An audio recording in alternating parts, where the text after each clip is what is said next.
Teman-teman pasti sudah lihat podcastnya Alex Pastoor terakhir kemarin yang sama legend-legend timnas Belanda yang bikin statement bahwa Alex Pastoor sedikit mengomentari atau mengkritik bahwa Indonesia ini peringkat FIFA-nya 119 pada saat Kluivert masuk sebagai pelatih, lalu berharap mimpi Piala Dunia itu segera terwujud. Jadi sedikit nyeleneh, tapi buat saya ini kritikan yang tajam yang direspon negatif oleh para netizen yang langsung mungkin menggeruduk menyerang akun medsos Pastoor, dan juga sempat bikin statement bahwa keberadaan dia bersama tim kepelatihan Kluivert dirasa sangat negatif auranya, atau mungkin lebih ke sentimen netizen atau supporternya gitu ya. Jadi selamat datang di kanal Bola Plus, welcome back. Langsung aja kita masuk ke intronya.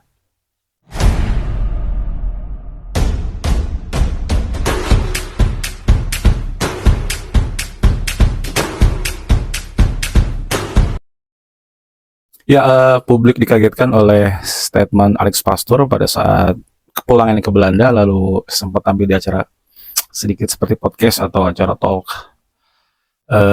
bincang-bincang gitu ya. Jadi diisi oleh ada hostnya, terus ada Wesley Sneijder, Rafael van der Vaart, ditambah ada Marco van Basten. Ini yang buat saya legend yang setelah Johan Cruyff, Marco van Basten ya. Di sana mungkin saya baca atau melihat videonya nggak full, hanya sepotong-sepotong aja. Cuman dari sini mungkin inti dari keresahan Pastoor, atau pada saat ditanya bagaimana situasinya pada saat melatih timnas serta kegagalannya melangkah ke Piala Dunia, statement dari ex Pastoor buat saya ini hanya kritikan aja gitu ya. Harusnya sih kita bisa menerimanya dengan bijak, merespon dengan sangat wise gitu. Tetapi sebenarnya lebih ke federasi sih harusnya sih, bukan malah respon negatif yang banyak berseliweran dari para netizen gitu ya, terutama supporter atau fans sepak bola timnas Indonesia gitu. Banyak yang ya jadi nyerang Alex Pastoor ya. Kenapa enggak? Ya kalau untuk kolom komentar yang hatersnya sih teman-teman juga udah pasti lihat juga kan. Jadi banyak yang sedikit gak terima dengan perkataan dan pernyataan dari Alex Pastoor. Tapi kalau saya lihat detail by detail, ini maksud dari Alex Pastoor contohnya seperti kita peringkat 119, punya mimpi yang seakan-akan Piala Dunia itu memang harus diwujudkan di tahun ini, maksudnya event ini ya 2026 gitu. Ini kayak puncak ininya gitu, puncak final ininya, performnya gitu. Jadi kayak nggak ada event nanti di 2030 gitu, seakan-akan kalau ini nggak segera diwujudkan nanti harus dari nol lagi, belum tentu sebaik perform yang di era sekarang gitu, yang sudah dimulai di 2023 kemarin gitu oleh Sintayong, dan estafetnya terakhir di Patrick Kluivert. Ditambah peringkat pesaingnya atau kompetitornya, Arab Saudi peringkat 59 kalau nggak salah, terus Irak 58 terakhir waktu diumumkan oleh FIFA. Sangat jauh sekali jaraknya, bahkan ini dikali duanya pun hanya menghasilkan 102, ya 18, mungkin itu dua kalinya peringkat Indonesia gitu, 58 kali 2 sama 2. Alex Pastoor, saya bilang dia sebagai personal mewakili di keresahan hatinya gitu, bukan sebagai asisten pelatih, bukan sebagai staf pelatihannya Patrick Kluivert. Karena memang kalau saya lihat juga, dan saya juga realistis gitu ya, sekarang ya waktu kita mengetahui bahwa hostnya adalah peserta playoff yang 6 tim itu kan, ada Qatar akhirnya dan Arab Saudi yang akhirnya digolskan menjadi tuan rumahnya gitu. Kita hanya bisa komplain, kita hanya bisa mengecam gitu tindakan yang semena-mena ini Arabco, atau ini fulus Arab, atau ya semua dimonopoli oleh Arab gitu, terutama dari Arab Saudi gitu kan ya, dengan prestasi yang nggak sebagus hasilnya di lapangan gitu. Tapi dia pintar melobi-lobi FIFA gitu kan, maupun AFC yang sudah dia pegang gitu secara keseluruhannya. Ya baik federasi maupun ketua umum Erick Thohir ya cuma bisa berusaha untuk melakukan komplain agar AFC kemarin bersikap netral gitu. Mau lapor ke FIFA pun FIFA malah beralasan bahwa AFC ini tidak keterkaitan langsung dengan FIFA, artinya bukan bawahannya langsung dari FIFA, ini berjalan masing-masing, hanya setiap event membawahi konfederasinya gitu. Jadi meskipun apa ini tertingginya adalah FIFA gitu yang membawahi tiap konfederasi itu tidak, tapi tidak berkaitan untuk wewenangnya gitu, semua tetap di masing-masing konfederasi, itu sudah dijelaskan juga kan. Terus juga masalah sentimen, artinya saya juga merasakan pada saat pertandingan timnas gitu di 2 match terakhir kalau nggak salah di round 3 ya, supporter menggema atau menggaungkan nama STY pada saat timnas bermain kurang bagus gitu. Ini yang sedikit menjadi keresahan dari, ya mungkin Patrick Kluivert aja yang nggak buka suara gitu, karena memang dia sepertinya hanya menikmati hari-harinya aja gitu, baik sebelumnya tidak menjadi pelatih, terus jadi pelatih, dan sekarang tidak melatih lagi. Tapi untuk Alex Pastur yang memang dia selalu dipanggil di acara-acara podcast atau bincang-bincang soal sepak bola gitu, dan dia lebih disorot karena statement-statementnya gitu. Buat saya sebagai penggemar bola gitu, melihat dari sisi yang lainnya gitu, seorang Alex Pastur, seorang yang punya pengalaman yang sangat banyak di bidang pelatihan, terutama melatih klub-klub gitu, melihat waktu ditawarkan saja untuk membantu Patrick Kluivert menjadi asisten di negara Indonesia, yang mungkin sekarang Indonesia di 2-3 tahun ke belakang orang sudah membuka mata, 5 tahun ke belakang pun orang sudah melihat bahwa bukan cuma Bali aja gitu yang ada di Indonesia, bahkan mungkin 10 tahun ke belakang mereka nggak tahu Bali Indonesia itu adalah satu kesatuan gitu. Terlalu beresiko gitu sebenarnya untuk karir kepelatihan seorang Alex Pastur, dan di luar itu memang teknisnya yang pegang Patrick Kluivert, sepertinya memang nggak tahu ini apakah ada CV terburuk dari Alex Pastur, atau memang ini hanya proses dari karir yang akan dilewati aja. Next dia kan kalau nggak salah kemarin dia sempat digadang-gadang dicalonkan jadi pelatih beberapa klub di Liga Belanda juga kan, tapi kan semua netizen bilang kan ini harus fokus, Alex Pastur harus stay gitu kan. Tapi ternyata pada saat hasilnya tidak memuaskan atau tidak menguntungkan timnas, serangan ya bertubi-tubi datang ke Kluivert dan staf kepelatihannya gitu, terutama Kluivert yang sangat disorot oleh para netizen. Jadi sangat objektif lah kalau menurut saya gitu ya, soalnya jika kita melihat sudut pandang yang berbeda, bukan sebagai warga negara Indonesia atau bukan sebagai penggemar sepak bola Indonesia, itulah gambaran orang pada saat dia ditunjuk sebagai pelatih atau asisten atau staf kepelatihan, dan dia melihat tim yang akan dilatihnya sangat jauh sekali di bawah 100 pun tidak gitu. Mungkin kalau melatih Thailand masih ada pemikiran, karena Thailand ada di peringkat 90-an gitu ya, atau negara-negara yang di bawah 100. Kalau di atas 100 itu mungkin orang banyak berpikir 2 kali gitu, kecuali memang, makanya kenapa dulu kita tuh sulit mendapatkan pelatih dengan rekomendasi profilnya grade B lah atau grade A gitu kan. Tapi sekarang sedikit mudah, bukannya saya buzzernya Erick Thohir, tapi memang nama Erick Thohir di kancah dunia sepak bola memang sangat luas. Dia bisa aja misalkan ulang tahun Erick Thohir manggil anak-anak buahnya waktu dia melatih di Inter Milan, maksudnya untuk waktu dia menjadi pemilik Inter Milan, bukan pelatih ya, mungkin waktu dia punya klub di Amerika, di United, terus juga dia sempat jadi konsorsium di Philadelphia 76ers Liga Basket Amerika gitu, maupun sekarang dia megang saham mayoritas di Oxford United dengan gampang gitu. Tapi kan bukan soal flexing itu aja, tapi dengan memang namanya sangat luas, semua mengenal dia, dan apalagi saat diminta bantuan kayaknya banyak yang nggak mungkin menolaknya gitu, asal cocok presentasinya dan mungkin cocok nilai kontraknya, gitu aja sih. Tapi yang sangat disayangkan, banyak yang berpikir netizen itu langsung netting aja langsung ke Alex Pastur ini. Kalau misalkan banyak yang cocokologi gini, teori konspirasinya, jikalau saja kemarin waktu kalah terakhir menghadapi Irak gitu kan, para pemain kan nyamperin ke supporter ya, meminta maaf dengan gestur yang meminta maaf gitu,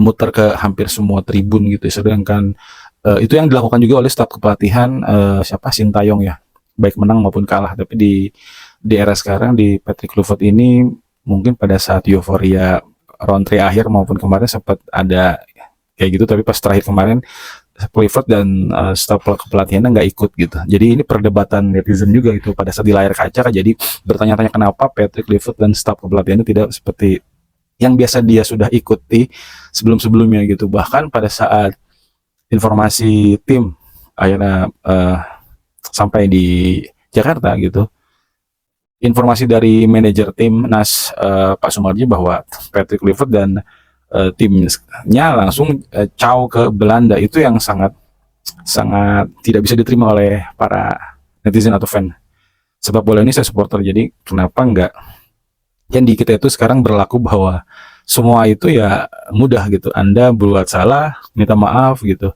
Supporter gampang ingat, gampang lupa juga gitu. Baik kesalahan Anda maupun hal-hal baik Anda. Jadi yang disorot point of view-nya itu aja sih. Kalau misalkan kemarin, ini teori konspirasi ya, ada yang bilang bahwa coba kalau Kluivert minimal bukan ingin menang STI gitu, baik menang maupun kalah, itu kan seperti tradisi kan. Baik misalkan Indonesia kalau menang itu di laga kandang ya, ada menyanyikan lagu setelah match gitu, terus juga mengitari stadion untuk menyapa supporter gitu, baik menang maupun kalah gitu kan, seperti yang dilakukan oleh Sintayong dan staf kepelatihannya. Ini yang orang berpikir coba dia bersama pemain meminta maaf dengan ya apalah gestur atau dengan cara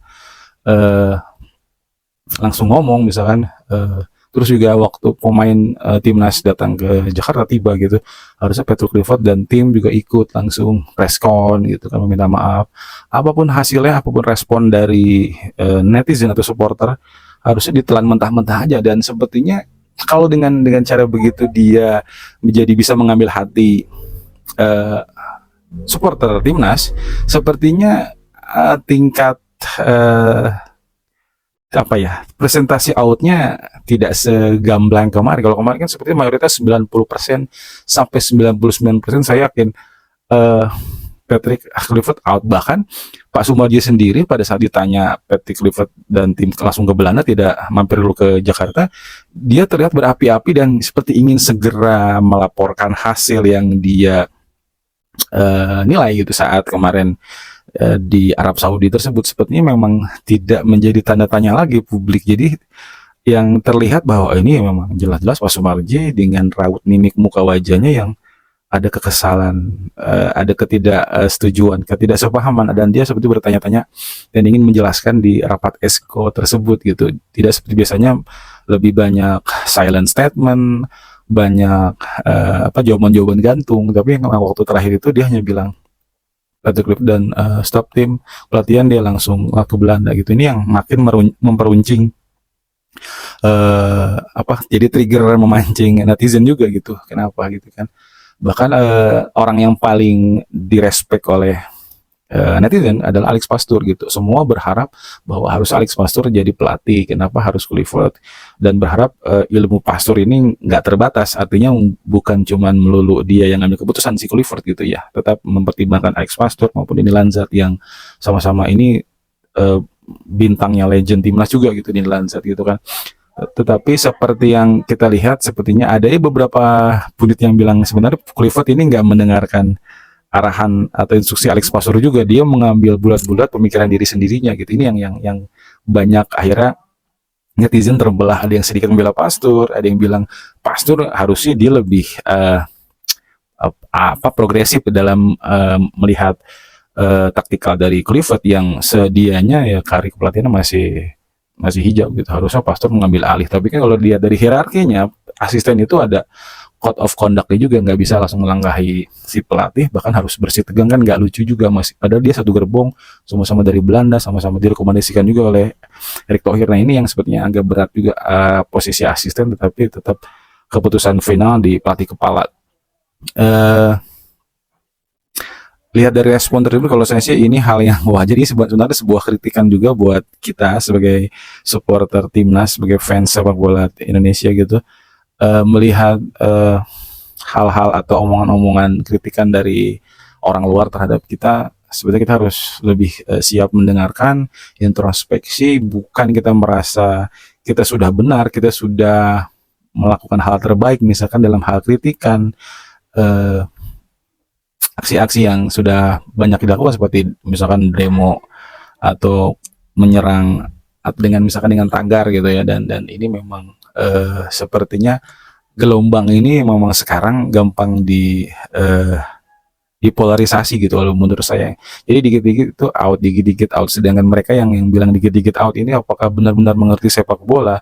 Apakah ini hanya apa ikut-ikutan saja dengan tren yang out dikit-dikit out gitu. Jadi kita sekarang kalau mau eh, sepak bola maju, mau siapapun pelatihnya jangan dikit-dikit out kalau menurut saya gitu kan. Mau dulu juga zaman STY kalau kalah dikit-dikit out, gak sesuai dengan kemauan netizen. Misalkan kenapa formasinya bertahan, harusnya menyerang, harusnya kita mendapat minimal hasil seri jadi kalah, stay out gitu kan. Banyak pundit yang terbelah juga, banyak yang menyerang juga, banyak yang rame lah waktu zaman SD. Sekarang mereka di era Kluivert sedikit menurun gitu, ada yang bilang apa buzzer atau yang lain lah gitu. Cuman ya ini dinamika sepak bola di Indonesia contohnya gitu kan. Jadi ada hal-hal itu ya dipolitisasi atau apapun itu ya efeknya akan kemana-mana seperti itu. Jadi menurut saya apa yang disampaikan oleh Alex Pastur ya itu murni karena dia sebagai Alex Pastur, bukan sebagai asisten pelatih Kluivert. Dia memandang bahwa buat apa kembali ke Indonesia dengan situasi yang sedang panas dan sentimen yang tinggi dari netizen khususnya ya, karena kan supporter nggak langsung menyampaikan gitu atau berdemo misalkan menuntut Kluivert out hanya di tagar-tagar media sosial dengan menyerang masing-masing yang diserang oleh netizen gitu. Jadi kalau menurut saya ini sebuah masukan dan kritikan dari Alex Pastur. Kita mungkin ada baiknya kembali introspeksi melihat apakah memang kita sudah pantas lolos ke Piala Dunia dengan memaksakan diri. Tapi sebenarnya kalau saya mau kasih garis besarnya sih, semua ini bermula kepada statement federasi sendirilah gitu, dengan mengganti Sintayong di tengah jalan dengan alibi-alibi yang menurut kita nggak bisa diterima dengan akal juga gitu. Masalah komunikasi lah, harusnya kalau dari sesama Belanda komunikasi cocok lah. Ada yang pemain yang nggak terima diberi masukan oleh pelatih. Buktinya sekarang dengan pergantian pelatih dengan sesama Belanda, kayaknya mayoritas pemain keturunan dari Belanda, justru hasilnya sama, deadlock juga, nggak bikin permainan impresif atau jadi high level juga gitu kan. Jadi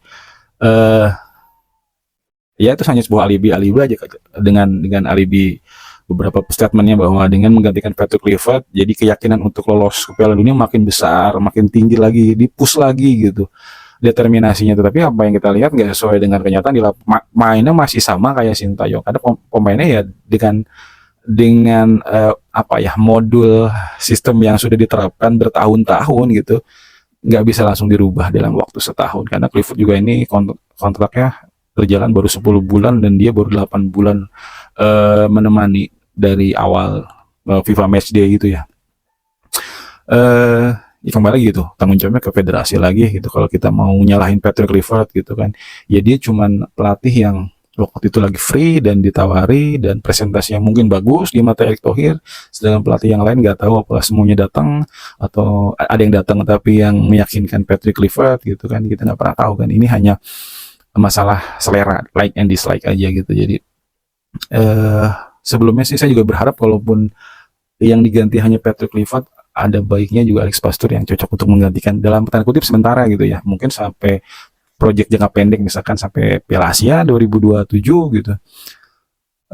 Tetapi dengan dia statement seperti itu, tiba-tiba netizen jadi nyerang dan sepertinya masalah like dislike lagi. Jadi netizen sepertinya sudah kadung tidak menerima kalaupun Alex Pastur juga akan menjadi pelatih, salah satu kandidat itu maksudnya ya. Semua keputusan ada di federasi. Ini sudah lebih dari seminggu PSSI mengumumkan pemberhentian Patrick Kluivert beserta stafnya, dan belum ada lagi statement siapakah pelatihnya. Semua belum mengerucut dan kandidat makin banyak setelah isu STY akan comeback karena lebih cocok, karena lebih dari sisi ekonomis gitu, tidak perlu kontrak baru katanya. Tapi saya nggak tahu apakah berlaku sih setelah pemutusan kontrak kita diteruskan lagi, apakah berlaku, karena gaji yang dibayarkan per bulan, daripada dia nganggur kita bayar gaji dia nggak kerja, harusnya dia kerja sekalian melatih gitu kan, benar dengan target jangka pendek aja lah, Piala Asia gitu, dimulai dari awal tahun misalkan 2006 2007, terus hasilnya kalaupun nggak sesuai atau mau diganti boleh. Jadi ini sebenarnya biar PSSI atau federasi atau Erick Thohir nggak pusing, nggak mumet memikirkan bayar Sintayong aja belum lunas sampai 2027. Kalaupun benar kata Arya Sinulinga ya, dibayar tiap bulan, dicicil, jadi nggak langsung dibayar full. Jadi kalau Patrick Clifford kontraknya masih ada setahun 2 bulan gitu beserta staf kepelatihan, total sampai kemarin ada sampai berapa miliar gitu sama total staf kepelatihan ya. Tetapi katanya ada mutual terminat, jadi mungkin saja kalau di Indonesia dipakai cara seperti itu mungkin hanya dibayar 3 bulan gaji aja gitu kalau nggak salah, tapi nggak tahu nih apakah gimana. Terus juga kalau kita berpikir federasi akhirnya harus mencari pelatih baru lagi untuk refresh penyegaran, artinya federasi makin pusing, dia harus mikirin pesangon Sintayong yang belum lunas sampai 2027, ibarat kayak nyicil mobil nyicil motor. Terus juga dia baru saja misalkan baru membayar pesangon 3 bulan pemecatan Patrick Clifford dan timnya, dan dia harus mencari pelatih dengan nilai, misalnya dengan kontrak baru lagi, pastinya dengan pelatih yang profil tinggi nggak murah juga gitu kan. Kayaknya lebih realistis Sintayong sih. Dan nama-nama lain ada Jesus Casas, Park Hang-seo gitu kan.